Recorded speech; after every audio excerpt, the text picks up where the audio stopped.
Hi, I'll be taking you through this part of the assignment where it asks you to go to this website and find 5 different books that were banned during the following eras and fill in the information.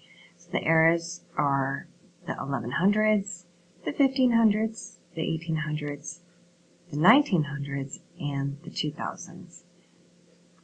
Okay, so let's check this. We're going to go here, and we are going to see a giant database, a giant list of books with a bunch of pages. So we need to find a book from that was banned in the 1100s. So here I could see, here's the period of censorship column, so I could see, well, this one was banned in 1120 and 1140. This one was banned those same years. So I can choose either one of these. Looks like it's the same author. I'll choose this one.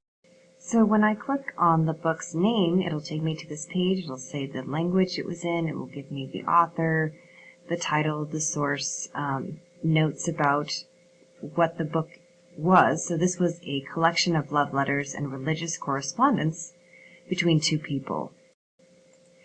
Then it'll show who censored the book.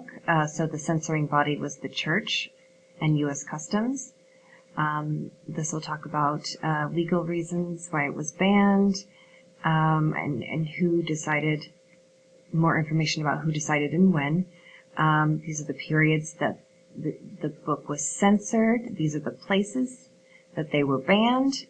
Here's the reason for the censorship and the type. So the type would either be banned or just censored, but this one was banned completely. So here's where you're going to get your information. When you need to find your next one for the 1500s, you're going to go back to the list and you're going to have to search. You don't even have to go in order. They're not in order by year. So you're just going to be searching for your next book that's taking place in the 1500s. If you have any further questions on this assignment, please ask your supervisory teacher. Thank you.